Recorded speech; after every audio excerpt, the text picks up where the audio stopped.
Olá, queridos. Tudo bem, meus irmãos? Saúdo cada um de vocês com a graça e a paz do nosso Senhor Jesus Cristo. Amém? Bom, irmãos, meu nome é Miriam Anita e eu estou aqui para fazer um devocional com os irmãos chamado Crises em Nossas Vidas. Esse texto foi escrito pela irmã Nancy Duzilek e foi escrito para o Manancial, que é uma publicação de meditações diárias da União Feminina Missionária Batista do Brasil. Como foi a irmã Nancy que escreveu, não fui eu. O que eu vou fazer? Ler o texto e contar para os irmãos aquilo que eu entendi. Ela escreveu esse texto baseado em João 16. É uma porção relativamente grande para lermos juntos da Bíblia, mas eu faço questão de ler. A palavra de Deus é tão maravilhosa, né? E Jesus, nesse texto, ele vai falar que a nossa tristeza é transformada em alegria. Vai falar sobre a obra do Espírito Santo. Então, vamos ler juntinhos. Pega aí a sua Bíblia. Vamos fazer esse devocional juntos. Ler a palavra de Deus, tá bom? E antes de iniciarmos, vamos orar. Pedindo ao Senhor que realmente nos faça entender a importância dele na nossa vida e como nós podemos vencer as crises, tá bom? Então, vamos lá? Senhor Jesus, que possamos estar sempre confiantes, que o Senhor passeie entre nós, que o Senhor está conosco todo o tempo, que o Senhor vê, ouve e sabe de todas as coisas e que Tu nos ensinas a vencer o dia mal. Senhor, que a gente possa se lembrar disso sempre, a cada momento. Em Teu nome que oramos. Amém. Bom, irmãos, então vamos lá. Então, está no livro de João, capítulo 16, e começa assim. E eu lhes digo essas coisas para que não desanimem da fé. Pois vocês serão expulsos das sinagogas e virá o tempo em que aqueles que os matarem pensarão que estão prestando um serviço sagrado a Deus. Farão isto porque nunca conheceram nem o Pai, nem a mim. Sim, eu lhes digo estas coisas agora para que quando elas acontecerem, vocês se lembrem de que eu os avisei. Eu não lhes disse antes porque ainda estaria com vocês mais um pouco. Então é Jesus falando, né? E agora ele fala da obra do Espírito Santo. Agora, porém, vou para aquele que me enviou e nenhum de vocês me pergunta para onde eu vou. Em vez disso, entristecem-se por causa do que eu lhes disse. Mas, na verdade, é melhor para vocês que eu vá. Pois se eu não for, o encorajador não virá. Se eu for, eu enviarei a vocês. Quando ele vier, convencerá o mundo do pecado, da justiça e do juízo. Do pecado, porque o mundo se recusou a crer em mim. Da justiça, porque eu voltarei para o Pai e não me verão mais. Do juízo, porque o governante deste mundo já foi condenado. Há tanta coisa que eu ainda quero lhes dizer, mas vocês não podem suportar agora. Quando vier o Espírito da verdade, ele os conduzirá a toda a verdade. Não falará por si mesmo, mas lhe dirá o que ouviu e lhes anunciará o que ainda está para acontecer. Ele me glorificará, porque ele lhes contará tudo o que receber de mim. Tudo que pertence ao Pai é meu, por isso eu disse. O Espírito lhes contará tudo o que receber de mim. Daí Jesus, depois de falar da obra do Espírito Santo, no versículo 16, ele começa a falar que a tristeza será transformada em alegria. Então ele fala assim, ó, mais um pouco e vocês não verão mais. Algum tempo depois me verão novamente. Alguns dos discípulos perguntaram entre si, o que ele quer dizer com mais um pouco e vocês não me verão? E algum tempo depois me verão novamente. Eu vou para o Pai? E o que ele quer dizer com mais um pouco? Não entendemos. Jesus, percebendo que desejavam lhes perguntar sobre essas coisas, disse, vocês perguntam entre si o que eu quis dizer quando falei, mais um pouco e vocês não me verão, algum tempo depois me verão novamente. Eu lhes digo a verdade, vocês chorarão e lamentarão pelo que acontecerá comigo, mas o mundo se alegrará. Ficarão tristes, mas sua tristeza se transformará em alegria. No trabalho de parto, a mulher sente dores, mas quando o bebê nasce, sua angústia dá lugar à alegria, pois ela trouxe ao mundo uma criança. Da mesma forma, agora vocês estão tristes, mas eu os verei novamente, então se alegrarão, e ninguém lhes poderá tirar esta alegria. Naquele dia não terão necessidade de me perguntar coisa alguma. Eu lhes digo a verdade. Vocês pedirão diretamente ao Pai e Ele atenderá, porque pediram em meu nome.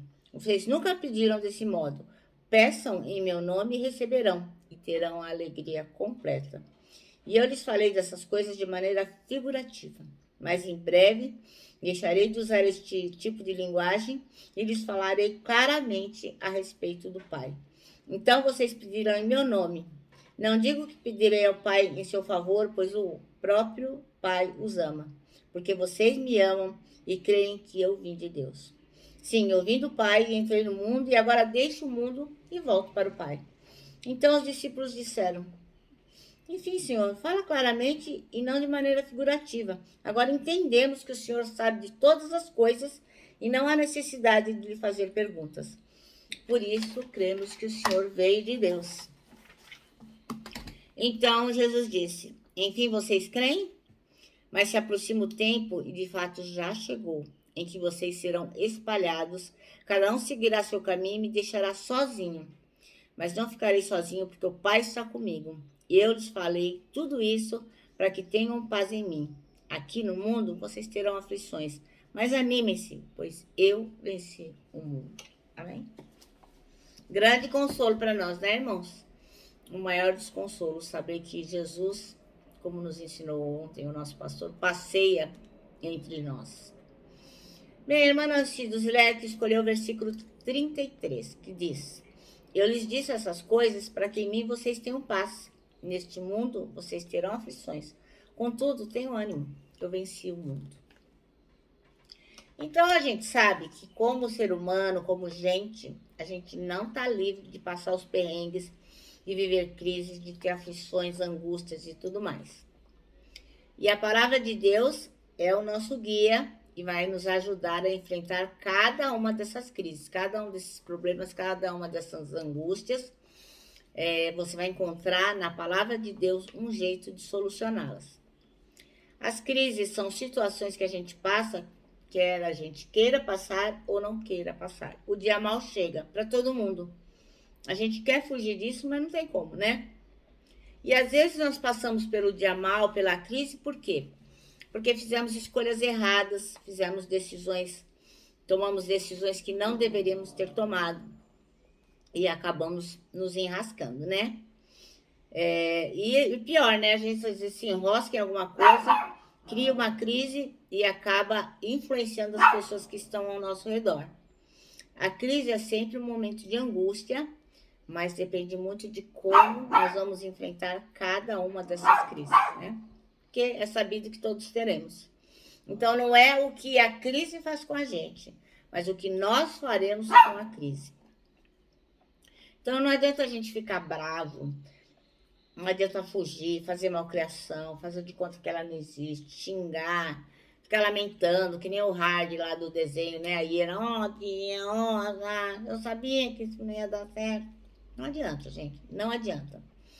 Uma coisa é certa, não tem como fugir, a gente vai ter que enfrentar qualquer que seja a crise. Então, qual que é o remédio para a crise? Está aí no versículo que a gente acabou de ler, que Jesus enfrentou crises, mas ele venceu. E ele fala o quê? Olha, se eu venci, estou desafiando vocês. Vocês vencerão também. Mas, obviamente, venceremos como? Ouvindo, estamos conectados com Deus, lendo a sua palavra, sabendo o que Deus quer dizer, aquilo que Jesus colocou aqui na sua palavra, nós temos que meditar sobre aquilo para descobrir qual seja a vontade de Deus. Temos que orar, né? Falar com o Pai, estarmos conectados, amar o nosso irmão, enfim, temos que ser obedientes para que nós possamos saber como enfrentar as crises. E aqui a nossa irmã Nancy, ela fala que a palavra crise, lá em chinês, quer dizer tempo de perigo, tempo de oportunidade. São duas coisas diferentes, né? Mas esta palavra crise quer dizer isso em chinês. Mas em português, não. O que é? Ó, fundo do poço, caos. Não tem jeito. Então, a crise, no nosso dicionário, está lá que é o fundo do poço. E a irmã Nancy diz assim, ó, que a visão chinesa é bem bacana, porque apesar de cada crise trazer um perigo, uma dificuldade, mas também a gente pode ver na crise uma oportunidade de crescer, de vencê-la, de se conectar ao Pai, de vermos como o Senhor é bom. Ela conta, então, que na crise a gente pode, ó, respirar um ar super poluído e ficar ainda mais contaminado, né? Tipo, ai, que horrível. Ou a gente pode escolher ir para um lugar melhor e respirar um ar saudável, que vai nos levar a novas oportunidades, né? Tem gente que tem prazer, nem sabe disso, né? No inconsciente fica trabalhando naquilo, mas tem prazer de ficar na crise, de ficar lamentando, ficar, como a gente costuma dizer, né? Como o cachorro correndo atrás da próprio rabo. Não, então. Mas tem gente que não, que procura sair daquela situação e enfrentar de um modo como Jesus nos ensinou a enfrentar.